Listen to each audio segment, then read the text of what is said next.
ওয়ালাইকুম রহমতুল্লাহ বরকাতু।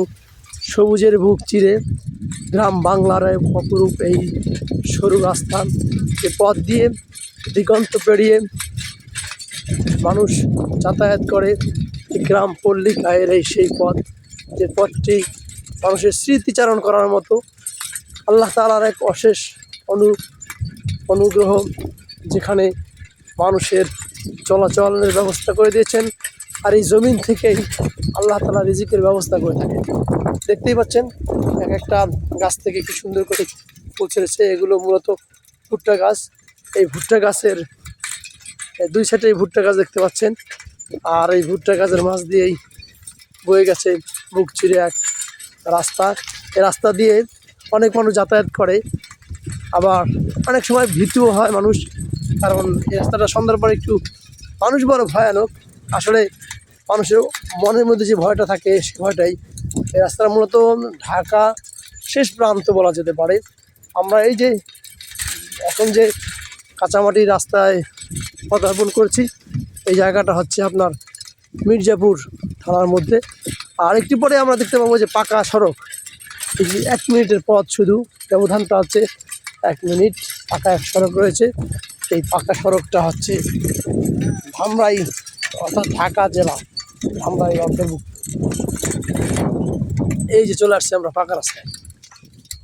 এই যে পাকা রাস্তা চলে আসছি। এই পাকা রাস্তাটা হচ্ছে ঢাকা জেলার মধ্যে। দেখুন তাহলে এই ঢাকা জেলার অবস্থাটা। আর মির্জাপুরের অবস্থা দেখলেন তো। এই দুটি জেলার বিভক্তি হলে মানুষের চলাচল কতটা কঠিন হয়ে যায়। যে কাঁচা রাস্তা দিয়ে আমরা একটু আগে এসেছি, হেঁটে এসেছি, ওই রাস্তাটা অত্যন্ত বর্ষার দিনে অত্যন্ত কষ্টদায়ক মানুষের জন্য যাতায়াতের অবস্থা। আর এই যে পাকা রাস্তা, দুই সাইডে এই রয়েছে ভুট্টা গাছ।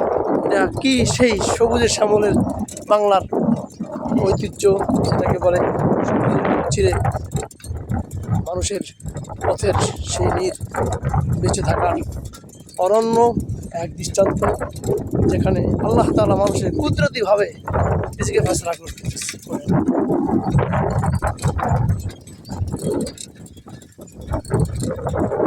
আবার এই একটু পরে আমরা চলে যাব এই টাঙ্গাইল ডিস্ট্রিক্টে, যেটা এখান থেকে এই যে পথ শুরু হয়েছে, এই পথ শেষ হলেই আমরা যেই দেখতে পাচ্ছি একটা গ্রাম। এই গ্রামটা হচ্ছে আবার টাঙ্গাইল ডিস্ট্রিক্ট। আমরা আপনাদেরকে নিয়ে যাচ্ছি টাঙ্গাইল ডিস্ট্রিক্টের মধ্যে। কিছুক্ষণের মধ্যে আমরা চলে যাবো ডিস্ট্রিক্ট থেকে আর এক ডিস্ট্রিক্টে। মূলত আজকের এই জার্নিটা হচ্ছে ডিস্ট্রিক্ট হয়েছে মির্জাপুর, টাঙ্গাইলের মধ্যে ছিলাম। মির্জাপুর পার হয়ে আমরা ঢাকা ডিস্ট্রিক্টে ঢুকলাম। এখন ঢাকা ডিস্ট্রিক্ট থেকে আমরা চলে যাচ্ছি নাগরপুর টাঙ্গাইল ডিস্ট্রিক্ট। নাগরপুর ডিস্ট্রিক্টের অধীনস্থ টাঙ্গাইল থানা। এই যে আমরা চলে আসলাম, এটা শেষ। এই যে আবার এই যে ডিস্ট্রিক্ট ভেদে রাস্তার অবস্থা দেখেন, উঁচু নিচু, আঁকা বাঁকা। এগুলো হচ্ছে টাঙ্গাইল ডিস্ট্রিক্টের নাগরপুর থানাধীন। আর রাস্তার অবস্থা বোঝাই গেছে, দেখতেই পাচ্ছেন বাঁকা, আঁকা বাঁকা এবং জনজীবনের দুর্ভোগ পোহাতে হচ্ছে এই সীমান্তবর্তী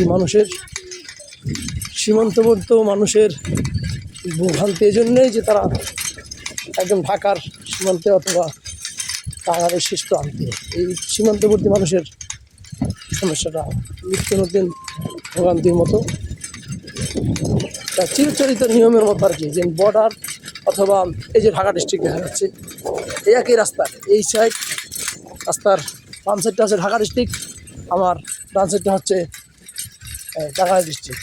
এই দুই ডিস্ট্রিক্টের পৃথক হওয়ার কারণে, এই সীমান্তবর্তী রাস্তা হওয়ার কারণে জনজীবনের এই দুর্ভোগ কিন্তু আসলে দেখার মতো কেউই নেই। এই যে সেই ঢাকা ডিস্ট্রিক্ট আবার পেরিয়ে এই ঢুকে গেছি আমরা এবার। এটা নাগরপুরের